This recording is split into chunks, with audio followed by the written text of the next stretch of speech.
Hades Vermax.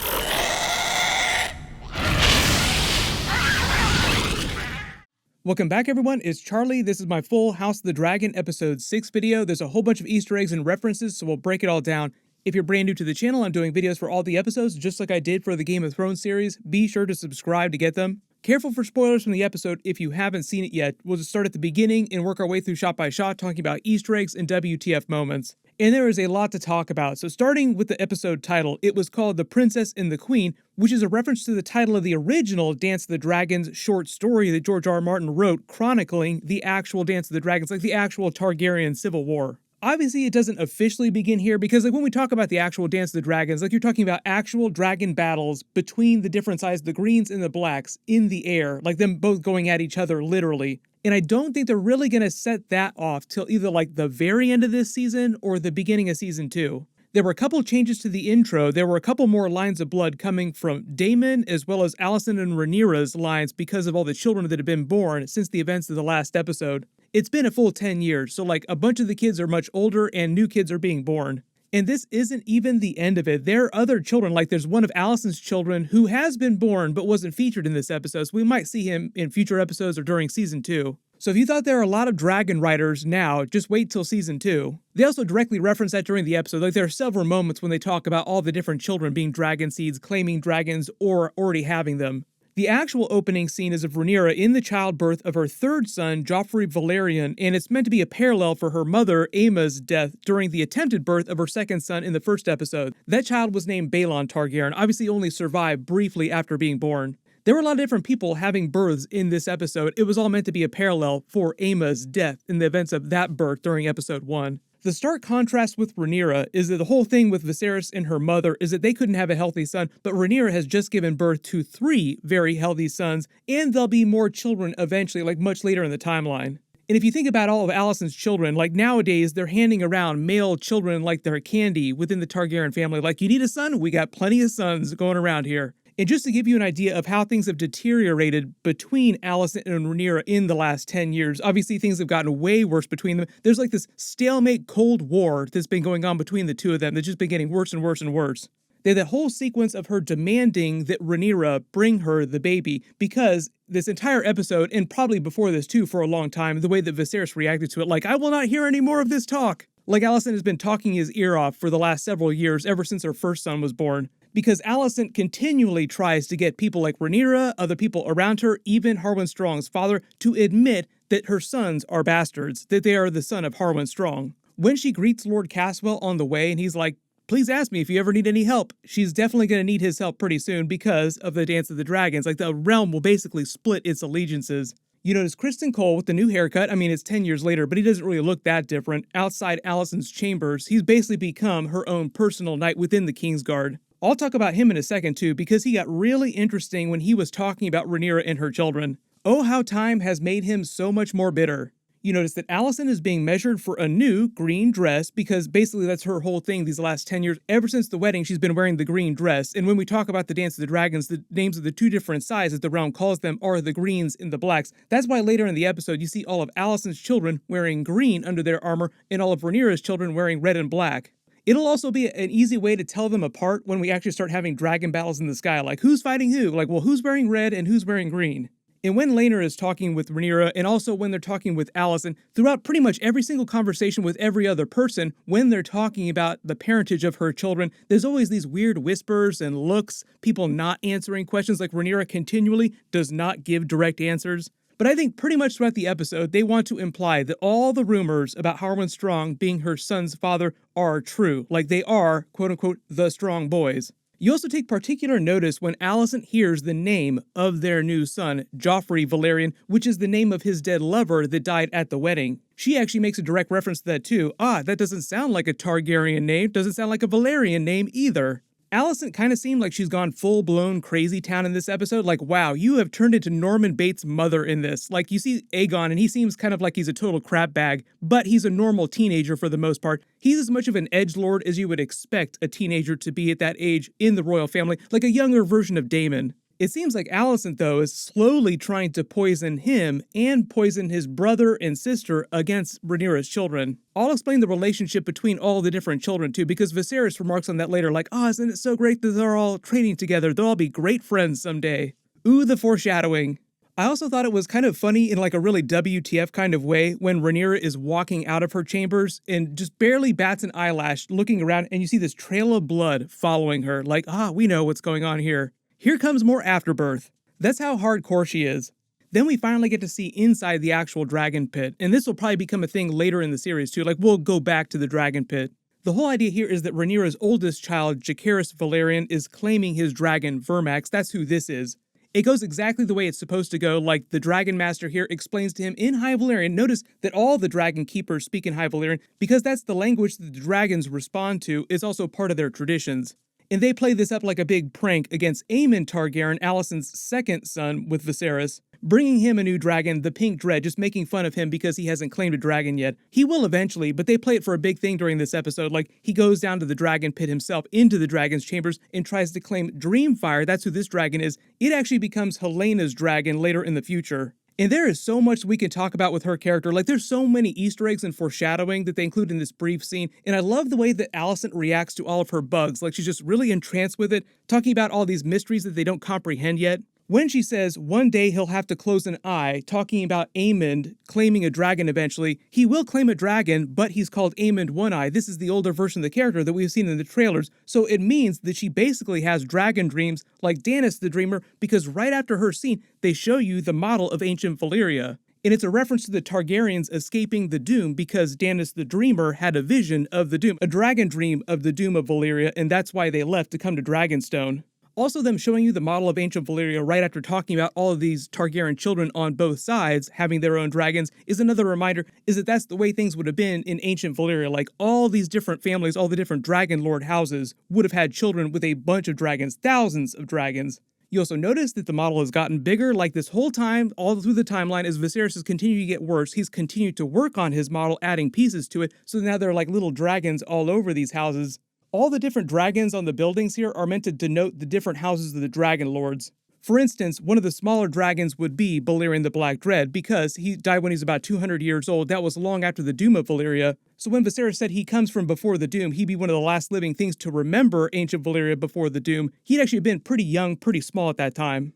Then Alicent basically goes full Karen for like the rest of the episode. If she wasn't already, she definitely goes full Karen here, like crazy soccer mom on all of Rhaenyra's children, blaming everything that happened to Aemond on them, refusing to believe that it was Aegon II.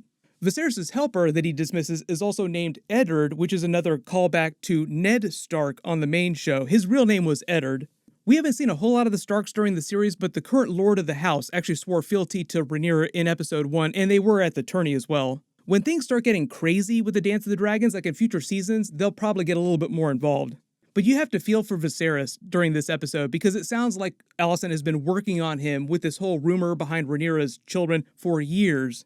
And all he wants to do is just work on his toy models, play with his little model of ancient Valyria here. Like, won't you just leave him in peace? Then talking a little bit about Criston Cole, because it definitely seems like he's on Team Alicent at this point. He's definitely Team Green. The ironic thing in their conversation, though, and a lot of you probably picked up on this, is that it's all about people lacking honor, but Criston Cole, throughout the episode, shows that he has absolutely no honor at all.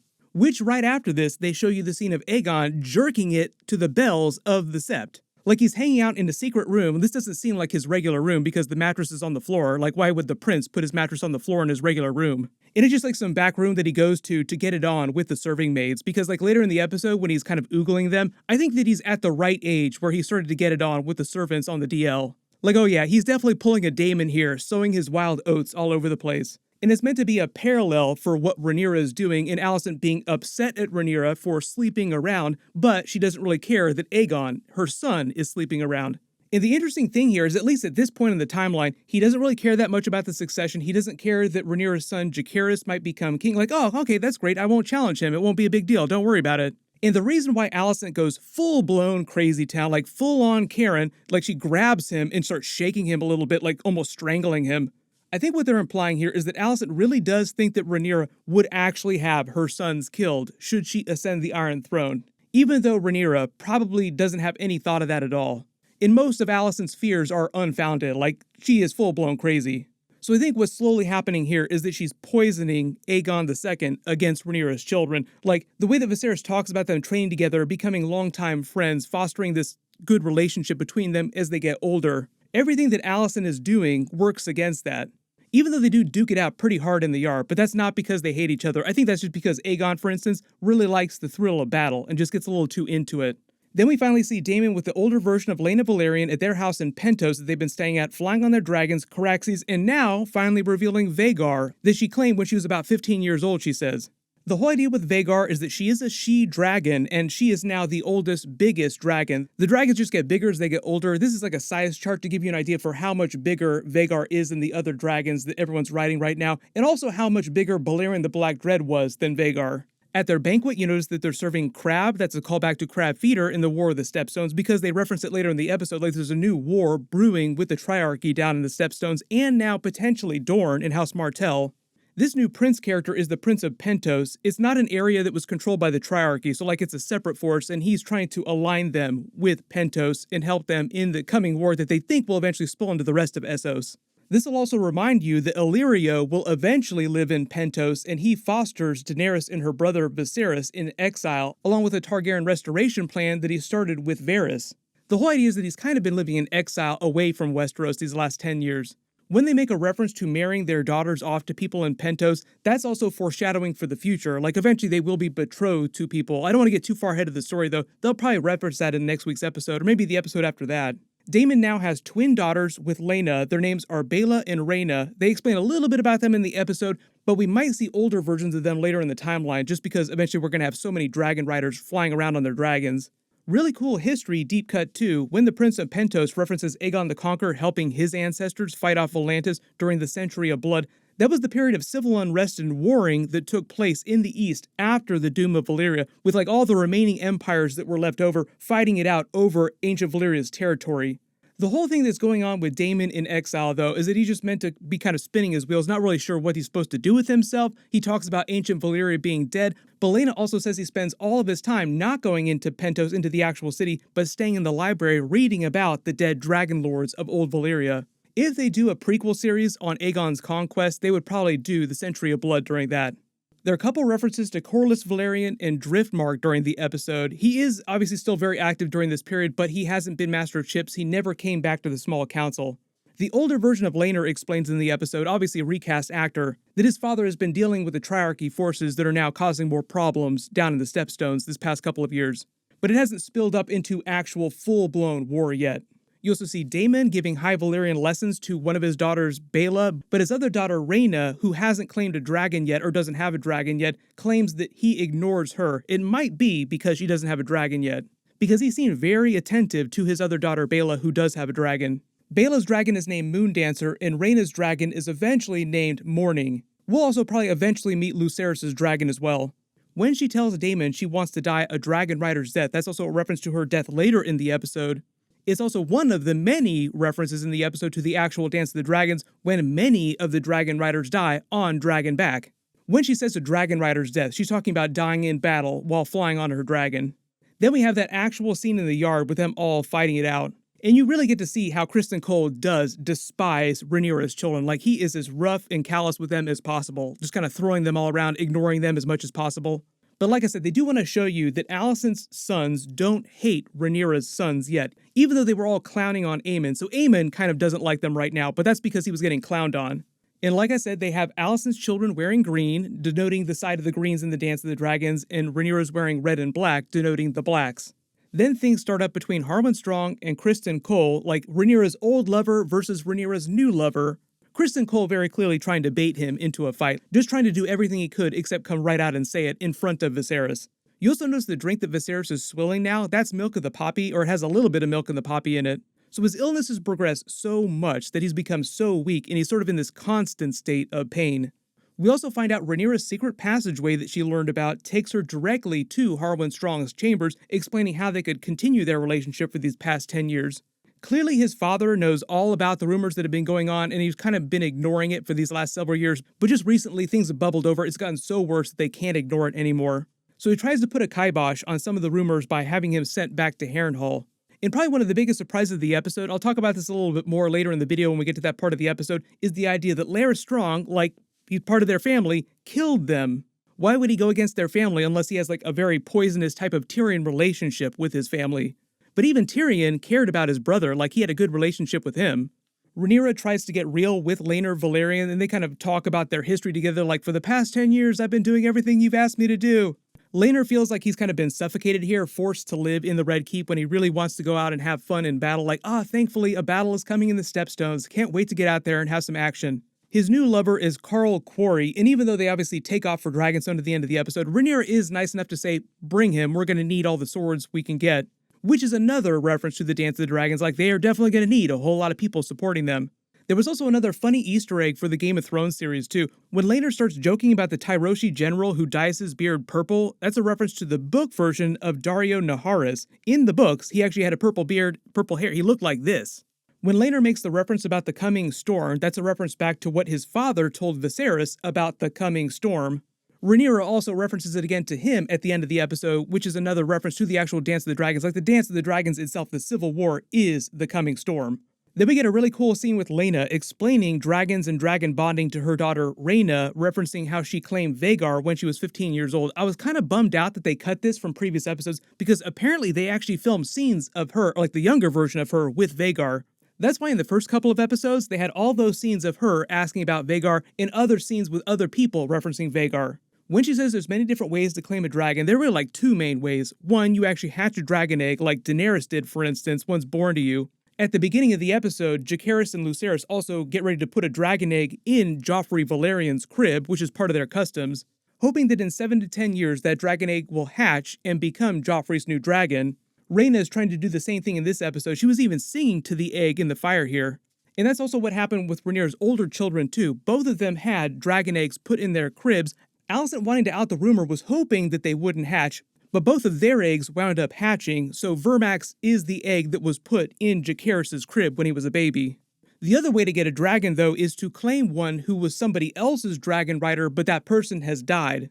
I don't want to get too far ahead of the story, but we'll actually see that happening with other characters. Like, there are characters who don't have dragons in this episode who will eventually claim someone else's dragon who died previously.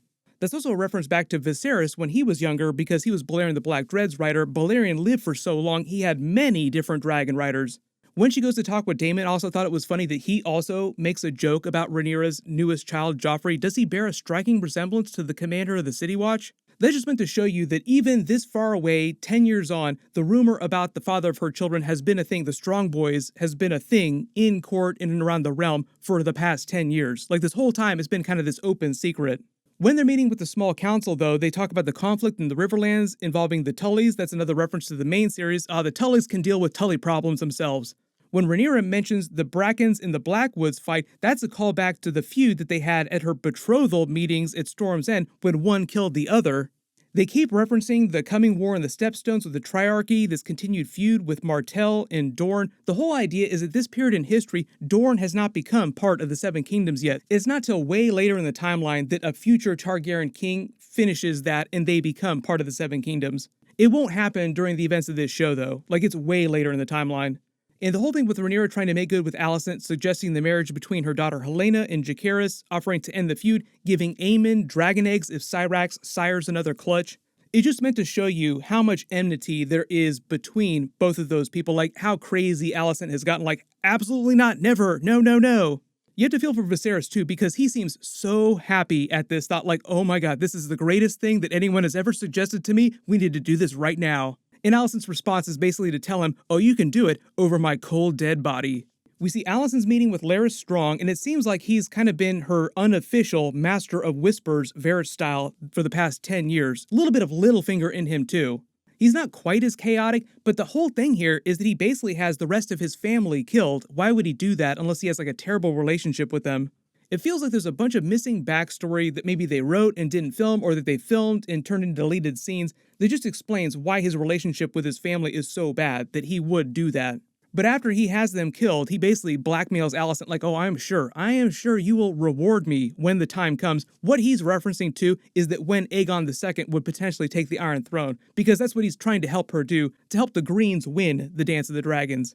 Alicent also admits that she wants her father back so bad she doesn't care that he'd be just as shady as the current hand of the king, Lionel Strong. She just wants somebody in King's Landing who will listen to her and support her. The people in the black cells that he winds up using to do this job are basically just common criminals who were sentenced to death to begin with. The reason why he has their tongues cut out is so that they can't inform on what he asked them to do after the fact if they're caught. And as part of that storyline, we get a bunch more exteriors of Harrenhal, way more upgraded CG versions that are much more book accurate than we saw during the original series. We saw the inside of Harrenhal during episode 1 in the flashback to the Great Council 101 AC. It is massive. Larys Strong also gives Alicent a really cool history lesson about the origin of the Harrenhal Castle too, and this is a big callback to Aegon's conquest, like there are a couple references to Aegon the Conqueror in the episode. The Harrenhal Castle was created by Harrenhal as a monument to his greatness. It was like this big monument to hubris, basically. It took many, many, many years to complete, and the day that it was completed was the same day that Aegon started the War of Conquest, making landfall in King's Landing. What wound up happening is that Aegon the Conqueror flew Balerion the Black Dread to the Harrenhal Castle, melted most of it with Balerion the Black Dread's dragonfire. The reason why they think the castle is cursed is because after that, pretty much anybody who eventually became Lord of Harrenhal or was given the castle died a horrific death under really weird circumstances. And that continues into the present day of the main Game of Thrones series much later in the timeline too, like it's still a thing. The people that hold it still wind up dying really mysterious, really tragic deaths. So Harwin Strong and Lionel Strong's death in the episode was meant to be a callback to that as well, the curse of Harrenhal. Then R.I.P. Laena, we don't really get to spend that much time with the older version of her. She has Vhagar basically kill her with a sad Dracarys. It sounds like Vhagar actually understands the context of what's happening too. Like Vhagar refuses to do it right away. She waits a second, then gives her this long stare and kind of whines in this really sad dragon way. You have to imagine that Vhagar, being a female dragon, has had many, many, many clutches of dragon eggs over the years. And even though Daemon has been super shady the last couple of episodes, it does seem like he is sad to see her go, like he didn't want her to die. But he has a scene almost exactly like Viserys had in episode 1, when he's asked to choose whether or not to try the Caesarean. You also notice at the end of the episode too, when Jacaerys asks Rhaenyra if Harwin Strong really is his father, she doesn't give him a direct answer, like she kind of avoids the question. Like I said, I think throughout the episode, like all the references, all the foreshadowing, like all the looks and the stares that they give, the way the characters react to things, it's meant to be true. They are the strong boys. But it was a great episode. It is cool seeing all the older actors. I'll be interested to see how far they take the plot during season 1, especially up to the actual war, the Dance of the Dragons. If you spotted any of the big Easter eggs and references in the episode that I didn't mention in the video, just write them below in the comments. My episode 7 trailer video will post next, and my full episode 7 video will post next week after they release it. Everyone click here for that episode 7 trailer. I'll update the link as soon as I post it, and click here for all my other House of the Dragon videos. Thank you so much for watching, everyone stay safe, and I'll see you guys in the next one.